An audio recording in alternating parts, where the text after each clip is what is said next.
Bloomberg Audio Studios. Podcasts, radio, news. You're listening to the Bloomberg Balance of Power podcast. Catch us live weekdays at noon Eastern on Apple CarPlay and Android Auto with the Bloomberg Business app. Listen on demand wherever you get your podcasts or watch us live on YouTube. I'm Kailey Leinz in Washington, tracking the movement in politics. And while much of that this week has focused on the incoming president, President-elect Donald Trump, and his transition, the forming of his second administration, there is still an administration in place right now and a sitting U.S. president. That would be Joe Biden, who is taking his presidential duties abroad over the course of the next several days. In fact, right now as we speak, he is in Lima, Peru for the APEC summit. And on the sidelines of that summit tomorrow, he will be meeting for the third time of his presidency face-to-face with Chinese President Xi Jinping. We want to get more on this meeting and the outlook for U.S. and China policy and turn now to Anna Ashton. She is founder of Ashton Analytics and, of course, knows a lot about China and this geopolitical relationship. Thanks for joining us on Balance of Power. Anna, if we can just focus on tomorrow, should we expect any tangible outcome from that Biden-Xi meeting, or is once again this mostly about talking for the sake of doing so? Hi, Kailey. Thank you for having me on, and hopefully you can hear me clearly. My headphones suddenly stopped working, but I can hear you. I can hear you great, Anna. Perfect. Okay, fantastic. So no, I don't think that we should expect any big outcomes from this talk. The talk is significant as a sort of taking stock, as Jake Sullivan said, that this is an opportunity for the two leaders to assess how they've been doing with responsibly managing competition. And they're likely to talk about sort of the perennial issues in U.S.-China relations, including Taiwan, China's relationship with Russia, and human rights issues. But really, in terms of what the U.S. policy towards China is going to be moving forward, Biden is now the lame duck president, and all eyes are on incoming second-term President Trump. Well, yeah, and he certainly has made his feelings about trade with China specifically well known. He's floated the idea of 60% tariffs plus on everything exported from China to the U.S. And I wonder, Anna, if you think that discussion around tariffs and those levels of tariffs specifically is actually just a negotiating tactic or something that is likely to come to fruition.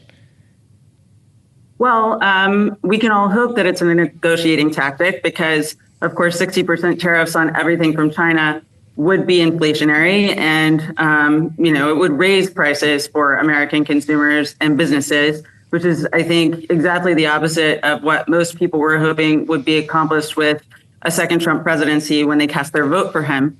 I think we should fully expect that there will be an increase in tariffs of some kind, whether it's 60% or something less than that, whether it's on all Chinese goods or on currently tariffed Chinese goods. And I think we should expect that because we know that Lighthizer has been involved in economic strategy for the incoming Trump administration. And we know that Trump has appointed, a series or has announced an intention to appoint a series of people to significant roles who are known for being China hawks. But that doesn't necessarily mean that it's not a jumping off point for negotiations. It could be. And we know that Trump has a history of cycling through cabinet members and senior officials. So this could be the starting lineup. Well, and there's not just China hawks that will surround him in his second administration at the executive branch level of government, Anna, but plenty of China hawks in Congress, which is going to be controlled by Republicans in both chambers. In fact, the Republican chair of the China Select Committee in the House is putting forward new legislation to revoke the U.S. and China's normal trade status with the United States. What would the consequence of that be? Significant and not dissimilar to 60% tariffs on everything coming in from China. I think that the writing has been on the wall for some time now that most policymakers in Washington feel that there needs to be a much tougher approach to China and there needs to be an expedited effort to make the U.S. less dependent on China in a whole variety of supply chains. And, Republicans, by and large, have been more aggressive and forward-leaning in their approach to that. So we should fully expect that that will be on the minds of members of Congress, as well as on the mind of Donald Trump and his advisors.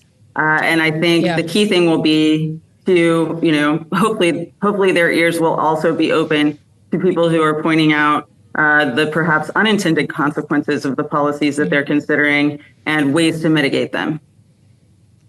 We spoke, Anna, with someone who did help to shape trade policy during the first Trump administration at the Commerce Department earlier this week. And her suggestion to us was that this is really about addressing China's overcapacity problem, like flooding the world with supply that it doesn't actually need, that there's no demand for, and that you have to do tariffs not just on China, but actually globally, inclusive of, say, allies in Europe, to actually help level that out and address those oversupply concerns. I wonder what you make of that logic, or if there is an alternative approach that could be utilized to have China stop producing so much and to pull back on some of this capacity expansion.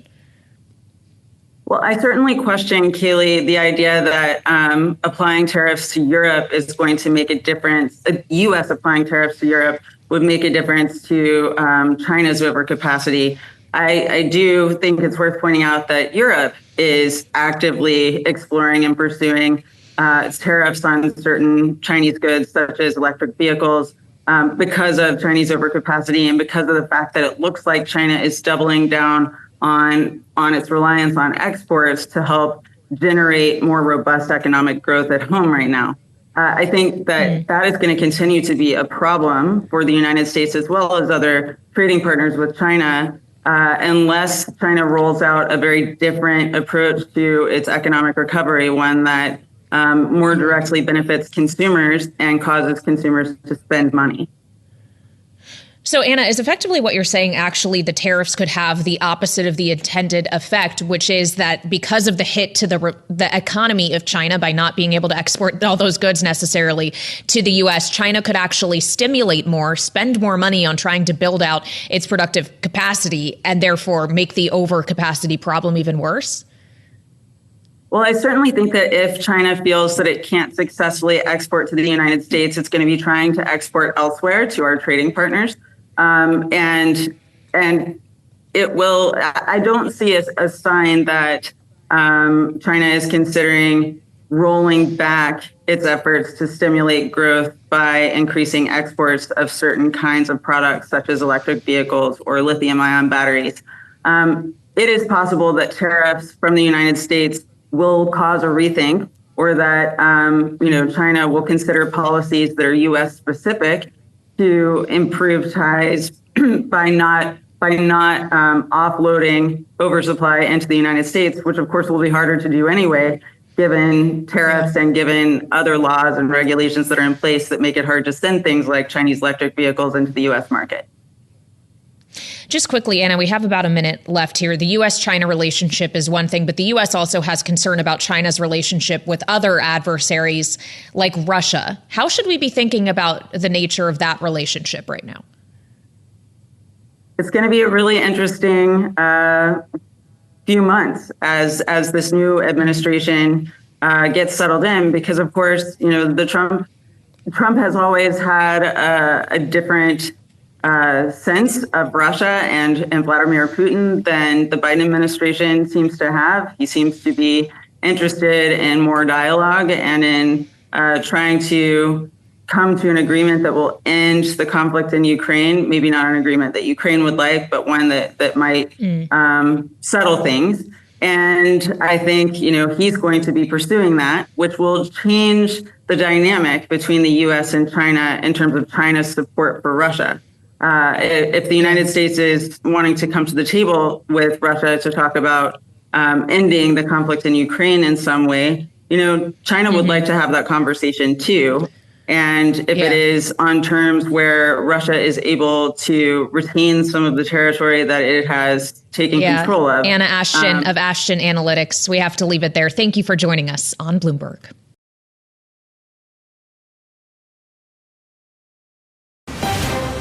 You're listening to the Bloomberg Balance of Power podcast. Catch us live weekdays at noon Eastern on Apple CarPlay and Android Auto with the Bloomberg Business app. You can also listen live on Amazon Alexa from our flagship New York station. Just say, Alexa, play Bloomberg 1130.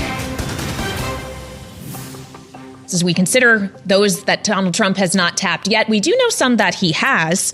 A few of them that he selected have actually been pulled from the House of Representatives. That includes now former Congressman Matt Gaetz for AG, Florida Congressman, another one, Mike Waltz for National Security Advisor, and then, of course, Congresswoman Elise Stefanik, who has been tapped to be the UN ambassador for the U.S.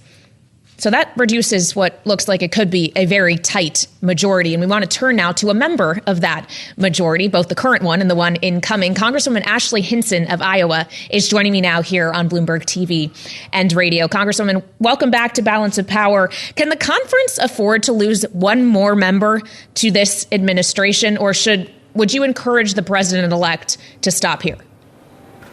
Well, I think it's very, very clear we have a narrow House majority, and we need to be able to deliver and to govern on President Trump's agenda starting on day one. So that's going to be my priority. I'm very, very proud of our, of course, next UN ambassador in Elise Stefanik. She's been a good friend of mine and a great mentor to me here in Congress as well. And I look forward to seeing the Senate do its job to confirm all of President Trump's nominees so that we can execute on that agenda. But look, we have a very narrow House majority. We have one right now. I would like to see us work together, and hopefully, I think what you're seeing here on the Hill right now is definitely a more unified government approach. And certainly in our House Republican Conference, we are feeling that momentum heading into the next Congress. Well, as the Senate does have to confirm these nominees, should they be armed with all potentially available information when they do so, specifically when it pertains to your now former colleague, Matt Gaetz? Does that ethics report need to come out? Well, I think, look who's going to be chairing the Senate Judiciary Committee. Every single one of these nominees is going to get a thorough vetting from my colleague from Iowa in Senator Chuck Grassley. I know he has a lot of experience in going through this process, so I would just encourage all of the senators to do their job and vet every nominee. But I think we do need to get these nominees through. President Trump did win this election. We need to make sure that his picks do get that vetting, but that we can get them into place as soon as possible. Well, all of that, of course, is going to come in the next Congress, and there is still business to finish in this one, including sorting out funding by the deadline in December. Congresswoman, we were speaking with your colleague Andy Barr of Kentucky yesterday, who suggested to us he does not want to see the can kicked down the road with another continuing resolution, that there needs to be a clean slate in January, and that means actually getting the appropriations bills passed. I just wonder if that means we're either going to end up with that CR that he doesn't want or some kind of omnibus to end the year. Yeah, well, I certainly don't want to see an omnibus. As a House appropriator, I've worked tirelessly to get all 12 of these individual appropriations bills across the finish line. I'm very frustrated that we haven't been able to do that. But I do want to, again, make sure that on day one, come the next 119th Congress, that we're giving President Trump the best success plan. I do think that also means clearing the stack, but I'm going to wait to hear from the president. And I know our appropriations chair, Tom Cole, is planning to do the same. We want to see what he wants to do in terms of government funding. And all of that is going to have to, kind of come colliding in with the end of year priorities for the Farm Bill.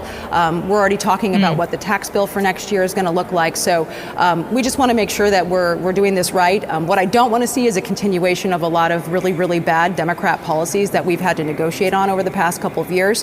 I think with the current balance of power and knowing what's coming in the next Congress, I think some of my colleagues across the aisle may be a little bit more willing to negotiate heading into the end of the year. Well, I did want to ask you about that Farm Bill, Congresswoman, considering you are representing constituents in Iowa that could be affected ultimately by this. What is the prospect of that actually happening in this lame duck session? Yeah, well, I've continued to advocate to our leadership about this. Our producers and our manufacturers need this long-term stability. We have some great investments in there for precision agriculture, for trade, which I know is going to be a huge priority for the next administration. Hasn't been much of one under the current administration. So there are a lot of provisions in there that I am excited to see move forward that I think are not only about preserving our food security, which I think is national security, but also, again, making sure that we can be competitive on the global stage. So I will continue to advocate to our leadership to hopefully get that done in the next couple of weeks. Again, I would defer to the chairman on that, G.T. Thompson, who's been working in a bipartisan way. I know that passed out of the House with bipartisan votes out of the House Agriculture Committee. And our Senate counterparts haven't done any bill yet. So that's a little disheartening. But again, I'm hopeful that they'll take up our House bill, and I'll continue to put pressure on our leadership to do that. Well, Congresswoman, I'd like to pick up on your trade point, because earlier this week here on Balance of Power, we spoke with the CEO of Leinz, which is an agricultural services company, Matt Carstens. And this is what he had to say about the way in which trade relationships as it influences agriculture should be approached. Take a listen and I'll have you respond. We've got to make sure that both sides are being understood, whatever the solve is and whatever the cause and effect is to agriculture, because those international markets are absolutely critical for companies like Landis and Conduit that are trying to move those goods out of our state, out of the Midwest, and get them into a position to go into a global market. And when you lose a volume like we have to China, that has a long-term ripple effect, and it's hard to recover from. So, Congresswoman, as the president-elect has talked about ratcheting up tariffs on China, what should farmers in the agricultural community be bracing for in terms of potential retaliation? Yeah. Well, for every action that we take, we know China is going to take some sort of action and to retaliate. I think the most important thing here is that President Trump is the first president in a long time to actually stand up to the Chinese Communist Party and to stand up to President Xi. If there's one thing that I know, it's that China's been taking advantage of the United States for decades. They haven't been following normal trade rules. And while they are a very critical market for our producers, not just from Iowa, but from this country, we need to make sure that we are playing fair going forward. It was in my district just about 10 years ago that the Chinese were discovered trying to literally steal seeds to take them back to China, to reverse engineer them and cheat. So they're cheating. They're trying to steal our intellectual property, whether that's in the manufacturing space or in the agriculture space. So I look forward to seeing a tough stance on China. This current administration has not taken a tough stance, has really acquiesced there. And now we see that debt trap diplomacy continuing to happen all over the world with President Xi, going around and handing out cash to all of these nations. We need to be making sure we're making entrees to people who, not just for trade relationships, but for defense purposes as well. And I will look forward to seeing, our new defense secretary and the president work to achieve those goals so we can actually be competitive on the global stage again. Well, we have seen this administration leave intact the tariffs in large part that were put into place in the Trump administration and expand export controls as well. But you, of course, sit on the China Select Committee, which makes you a very valuable voice on this. And I wonder if you support that committee's Chairman Molinar's legislation that he put forward this week to revoke China's normal trade status. Are the votes there for that? We're definitely taking a look at all bills, but I think what I support about the chairman is that he is taking a tough stance on China. They have not been following the rules. I'm not sure if that bill is the ultimate answer here. We definitely want to be cognizant of the impact to agricultural states like Iowa, and that is one thing that I heard loud and clear from my producers is, we still need to be able to sell our products to China. So I want to be cognizant of that in any stance that we take. It is a pretty bold stance, and what I will say is that I think we do need to be signaling, though, that we're ready to get tough on them, right? If you don't play by the rules and you don't start playing on a level playing field and you continue with these malign practices, then there are going to be some consequences there. And I support the chairman in his efforts to do that. Well, President Biden is going to be sitting down with Chinese President Xi Jinping in person tomorrow on the sidelines of the APEC summit in Peru. It's their third such meeting of his presidency. And obviously, as his presidency is almost over, it will be the last. And I wonder if you still see room here for some kind of forward movement to be made when it comes to this relationship and the normalization of communication here before President Trump takes office in January.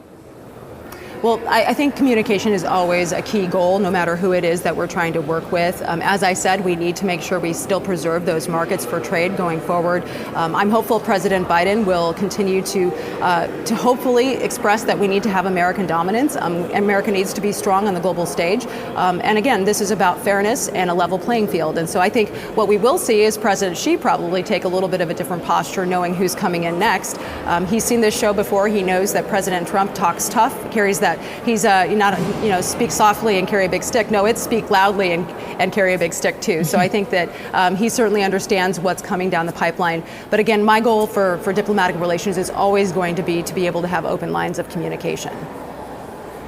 How important, as we don't have the announcement yet as to who Donald Trump would like this to be, Congresswoman, will the U.S. trade representative be in this next administration? And is there anyone you hope gets the job? Well, certainly Ambassador Lighthizer did I think, fantastic job. We've had him actually as a witness before our China Select Committee several times to talk about the importance of trade. I would certainly hope someone like him is being considered for that. It took far too long for the Biden administration to get a trade representative in place. I think we have suffered economically. We see major gaps in our trade export numbers, and we are actually experiencing a deficit in that in some key sectors for the first time. We need to reverse that, and I think that someone like Ambassador Lighthizer would be great if he decides to come back. But I look forward to seeing who the president picks to fill out the rest of his cabinet, because I do think Agriculture Secretary and obviously Trade Rep are going to be critical for a state like Iowa. Well, you and me both, Congresswoman. I'm keeping a close eye on the wire to see when more names come down. But we sincerely appreciate you joining us here on Bloomberg TV and radio. That is the Republican Congresswoman from Iowa, Ashley Hinson, live from Capitol Hill. You're listening to the Bloomberg Balance of Power podcast. Catch us live weekdays at noon Eastern on Apple CarPlay and Android Auto with the Bloomberg Business app. Listen on demand wherever you get your podcasts or watch us live on YouTube. I'm literally glued to my Bloomberg terminal, and specifically the NI heads function. If you have one, you know what I'm talking about, because we're tracking everything that's coming out of this Trump transition team. Donald Trump just confirming that Stephen Chung, who of course was working with his campaign, will be joining the administration as director of communications. But sources now telling Bloomberg someone doesn't want to join this second administration. Larry Kudlow. Remember, there was reporting earlier today that Larry Kudlow could be up for either National Economic Council or even Treasury Secretary. He's currently a host on Fox Business, but sources telling us that he has told the Trump team that he does not want a job in this second term. So who's going to get it? We still don't know about Treasury Secretary or other important economic roles that could help shape economic policy under a second go-around with Donald Trump. So let's turn to our political panel for more. Jeanne Zaino is with me, Democratic analyst, Bloomberg politics contributor, and senior democracy fellow at the Center for the Study of the Presidency and Congress, alongside Ashley Davis, Republican strategist and principal at West Front Strategies.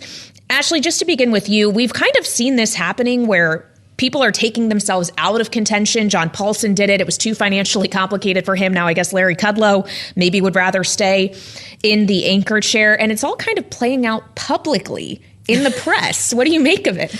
I mean, that's not real surprising with the Trump. We're back to the waking up every day to tweets, or now it's X, True Social posts, X, True Social. So, I mean, I think it's not surprising. And what was really interesting was your earlier segment on Jamie Dimon, because I think him being a little coy during the election of really not supporting either candidate was probably why Trump right away came out and said, Jamie Dimon's not going to be, talking about one of the best Treasury secretaries he could pick, it would be him. I also agree that I think that the names that are being floated right now for Treasury Secretary are probably not who it's going to be. At least the final contenders, because I think that he would have made, it's obviously one of the most important positions, and I think that there's some reason he's not picking one of them. But I do think Linda McMahon gets Commerce, because I think she's just slow and steady. She's keeping under the radar screen. She's being very, professional. And so I would expect that to happen. I hope so. She's a good... Yeah, of course, former small business administrator during the first administration. Jeanne, I wonder what you make of that. The fact that people are trying actively in public to secure this job, could that make them actually less likely to get it? It absolutely could. The reality is it's hard to get in Donald Trump's brain. Just reading what Mark Caputo was reporting about how Matt Gaetz rose to the top of that list. Apparently, early this week, he wasn't even on the list for AG. They end up flying to Washington together. And Donald Trump, frustrated by the other contenders talking about legal theories and the Constitution, looks at Matt Gaetz, and Matt Gaetz says he's going to go over there and start cutting heads. and he gets the nod. So, this is back to what you guys were just talking about, the Donald Trump who likes to do this as a reality TV game. And so this is where we are. So I would never pretend to know what he's going to do next with Treasury or otherwise. Well, it is interesting, though, Ashley, when we consider what we were hearing from him on the campaign trail, the messaging that ultimately got him elected to a second go at the presidency. Part of it was the border, and we got a lot of those kind of appointments first, not just Kristi Noem for DHS, but Stephen Miller, for example, being tapped, Tom Homan being tapped as well. I would have thought, based off of what he was saying, that he was going to take on the economy next, right? It was fixing the economy that he was running on. Absolutely, but we have to remember it's only a week. I know. It feels like it's been a year. Exactly. That's why I do think that he hasn't, that there's probably someone else out there. Mm-hmm. I mean, obviously you still have Glenn Youngkin, who would be fantastic as a Treasury Secretary. Does Haggerty come back maybe? He's always someone that's been talked about. But I do agree as well that there's probably someone from Wall Street that's going to get it. I would expect that we find someone over the weekend or by Monday, or he announces someone. Well, certainly we're all hoping for that here on Bloomberg. This one's really important to us because it's a reminder as well that Donald Trump, as I was saying, made a lot of promises on the campaign trail, a lot of things he would like to do from an economic perspective, but he only has so much unilateral power as the president, especially in kind of enforcing these kind of things. So just characterize, Ashley, how important these roles actually are in ensuring that Donald Trump's agenda actually becomes reality. Treasury and USTR ambassador is very important, especially in regards to tariffs for both fronts. Obviously, the Secretary of Commerce is also very important. But a lot of the policies, obviously with tax reform coming up, Treasury is going to, the Hill's going to look to Treasury a lot to see what the Trump administration wants. But at the end of the day, they have to pass the bill. And I do think some of what Congresswoman Hinson was saying in regards to the small numbers in the House. I do think some of those members that are kind of the far right that have caused problems for the last few years for the Speaker and obviously McCarthy before that, they're going to get in line better if it's Trump's policies because they're Trump people. Okay. So I actually think that the moderate Republicans, Brian Fitzpatrick and others, are going to be the ones that have more of the power this time than the extreme right. Well, and they're the ones, right, Jeanne, that need to get reelected in 2026 so that Donald Trump doesn't, say, get impeached again if we have a Democratic House, because he has 4 years. This Congress only has 2. So it makes those kind of frontline Republican members, if you will, really important. Oh, they are absolutely important. And I think we forget that he's coming with a much narrower margin in the House than he did the first time. But to Ashley's point, you have a lot more people who line up with his, make America first values. And so he may be able to make up for that.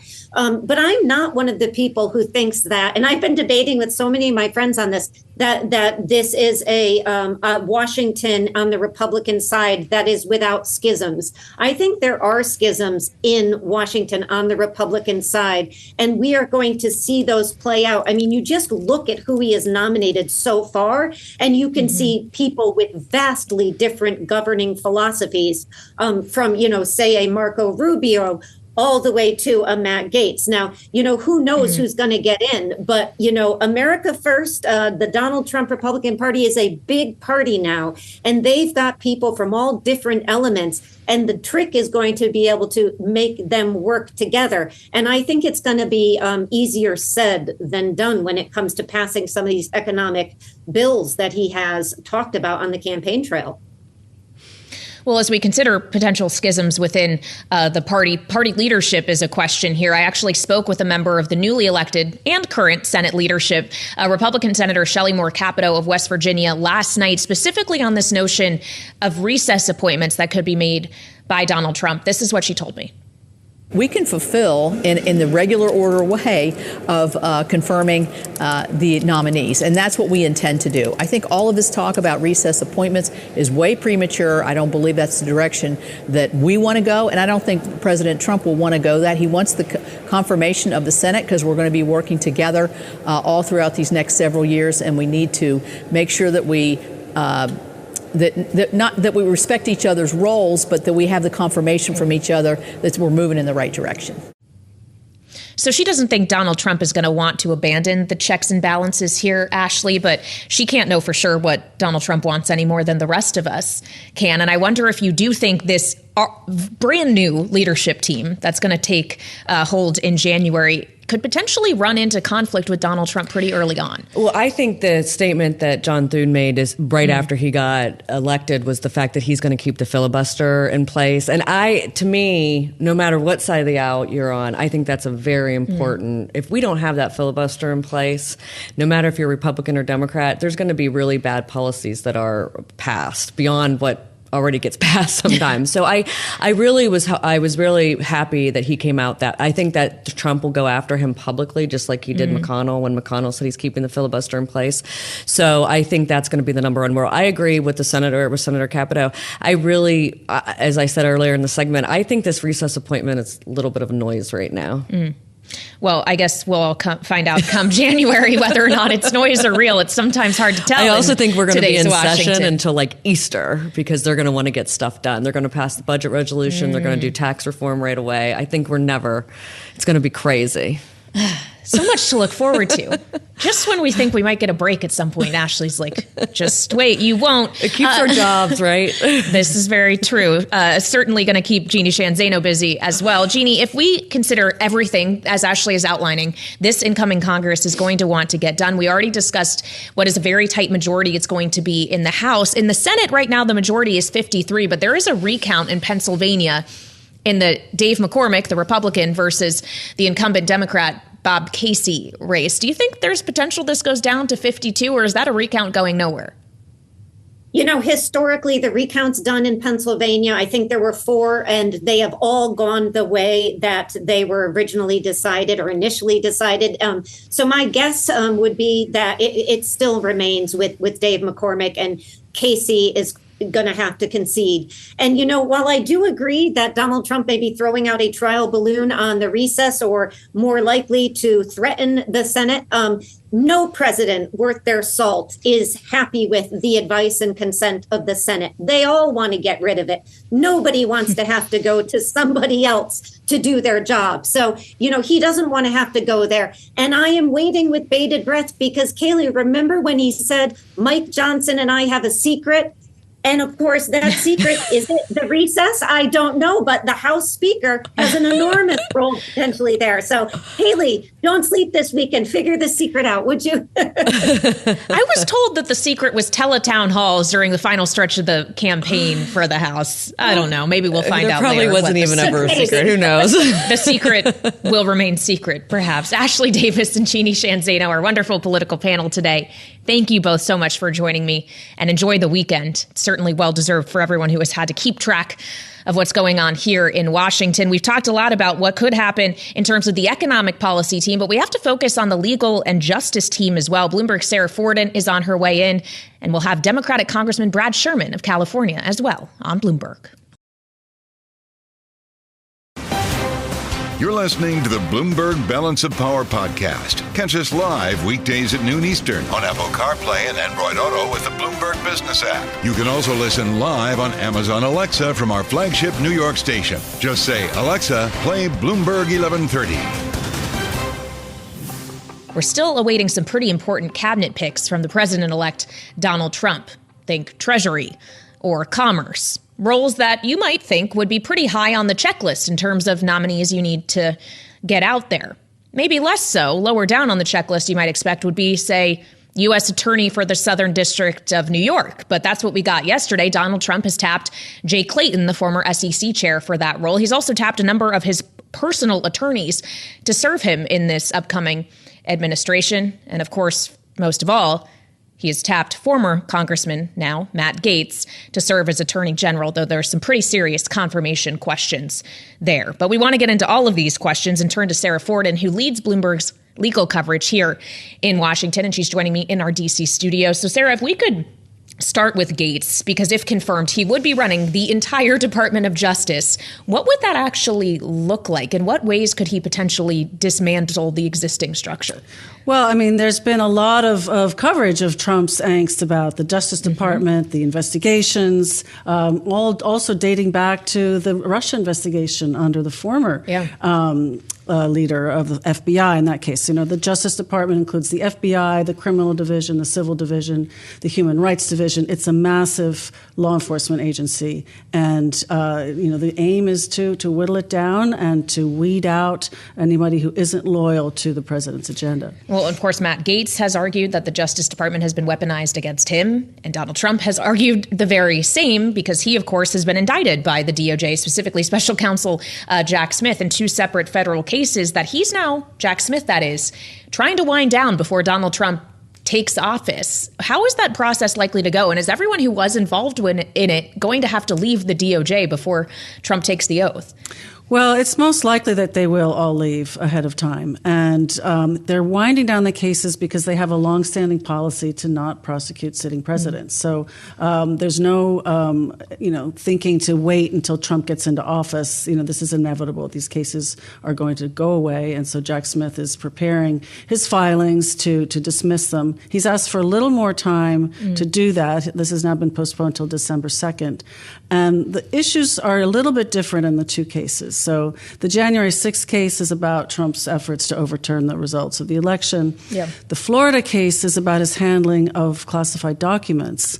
And that case was thrown out by federal judge Eileen Cannon, arguing that the special counsel, the DOJ wasn't authorized to appoint the special counsel. So that is an issue that Jack Smith wants to actually try to preserve, because for decades in this country, presidents and the Justice Department have appointed special counsels, going back to Nixon and before. Or the one that investigated Hunter Biden, for example. So this has been, very standard practice of law enforcement to put a special counsel in charge of a politically sensitive case. So Jack Smith and his team are going to try to argue that appeal in a way to protect and preserve that right. Well, so that's that team, which was, of course, the prosecution team. Then there was the defense team for Donald Trump in all of these cases, his personal attorneys, some of which are now going to be having a role in his second administration. Well, and these are people that really put out for Trump and really successfully got those cases delayed and delegitimized in the views of many. And so he's, in his loyalty principle, he's rewarding the people who came through for him. So Todd Blanche, Emil Bove, Dean John Sauer, all of these people are now going to be flanking him in his new administration. I want to finally, Sara, ask you about Jay Clayton as well, who, of course, is best known to our audience here as the former SEC chair. He's getting SDNY, so he's the cop literally on Wall Street. And I wonder what we should make of this pick. He was, I guess, involved in securities law, surely, but what about criminal law? Well, exactly. I mean, he's a seasoned lawyer. He's, senior partner with Sullivan and Cromwell. He's part of the establishment. He's seen as more of an institutionalist than some of Trump's other picks. But at the same time, the whole criminal enforcement area is a brand new chapter for him. So it's going to be interesting to see how he's going to interpret this mandate. For example, SDNY, the U.S. attorney in Manhattan, has been famous for going after financial crime, insider trading, white-collar crime. So the question is, are the priorities of this office going to change? Are we going to see SDNY get involved in a push on the immigration agenda that the Trump administration has? So we're watching that very closely. All right. Well, we look forward to the continued reporting from Sara and her team on this. Bloomberg, Sara Forden, thank you so much. And we want to get reaction as well from Capitol Hill to some of these conversations and others, and turn now to Democratic Congressman Brad Sherman of California, who is joining me live from the Hill here on Bloomberg TV and radio. Congressman, welcome back to Balance of Power. There's much I'd like to discuss with you, but would love for you to take a swing, as you do sit on the Financial Services Committee, about Jay Clayton being a different kind of cop for the financial world, potentially, in the second administration. I think Clayton is one of the more reasonable picks for Donald Trump. I realize that isn't a real high standard, but I think he's an entirely reasonable pick to be the chief prosecutor in the nation's financial capital. And what about the other picks that I feel like you are alluding to, sir? Oh my God, Matt Gaetz, Attorney General. Wow.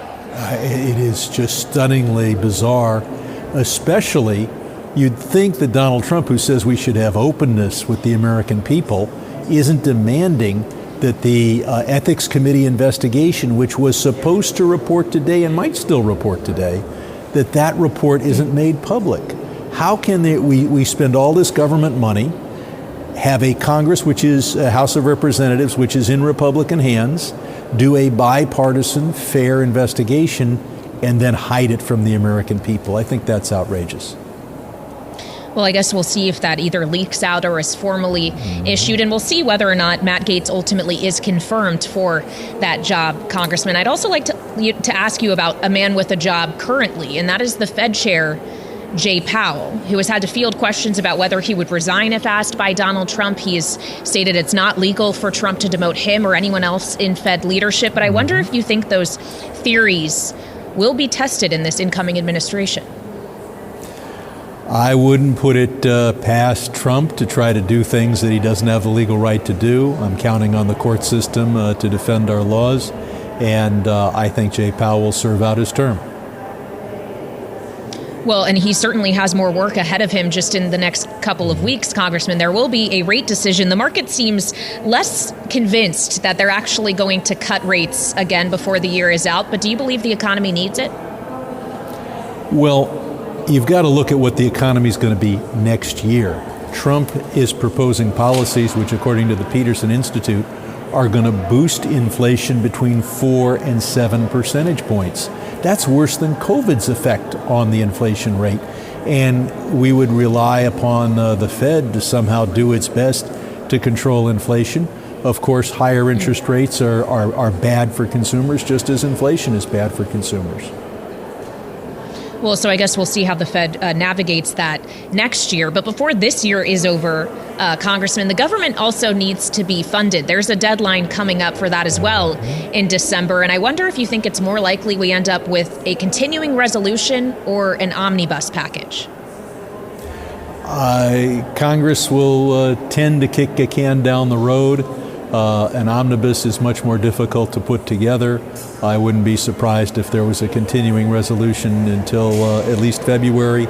Republicans are talking about a continuing resolution all the way through the end of the fiscal year in September.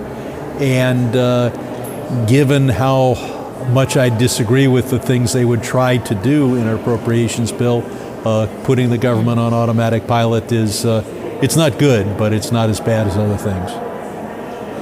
Well, try is an operative word there, sir. The votes will still be required, and it does seem that in the incoming Congress, it is going to be, once again, as we've experienced for the last 2 years, a very tight majority, especially with Donald Trump having pulled not just Gaetz, but 2 others out of the Republican conference for roles in the administration. Is there a way Democrats can use that to their advantage?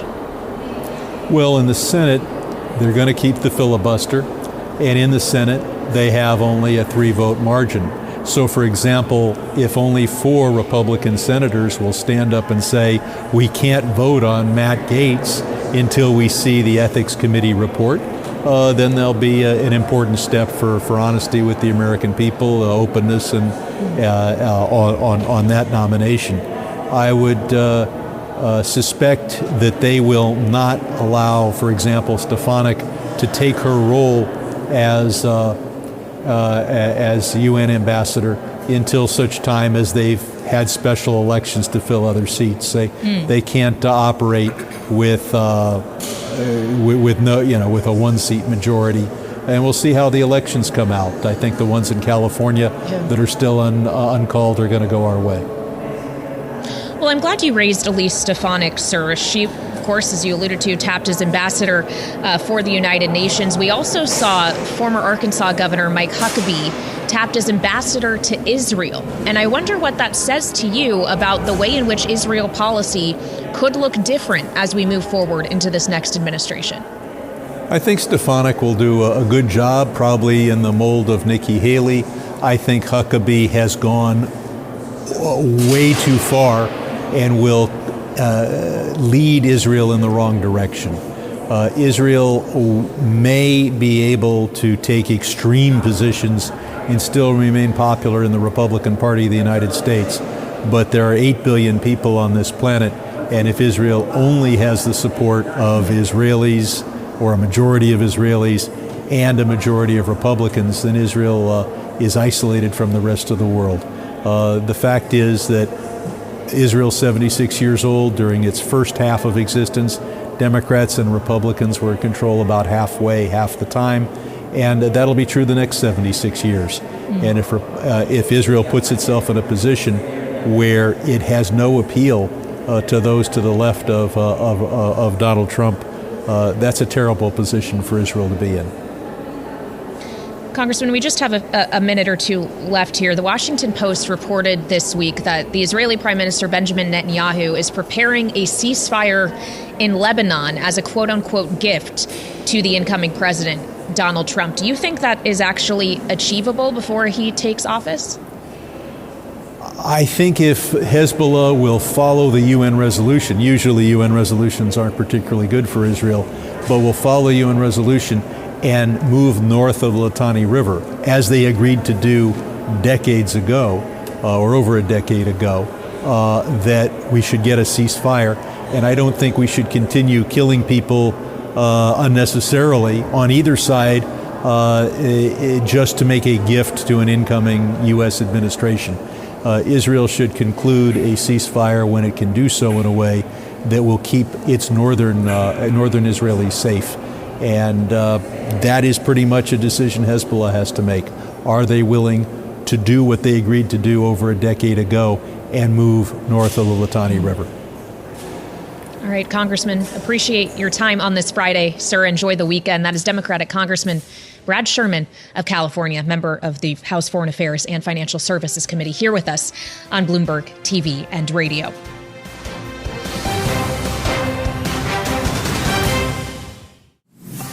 Thanks for listening to the Balance of Power podcast. Make sure to subscribe if you haven't already at Apple, Spotify, or wherever you get your podcasts. And you can find us live every weekday from Washington, D.C. at noontime Eastern at Bloomberg.com.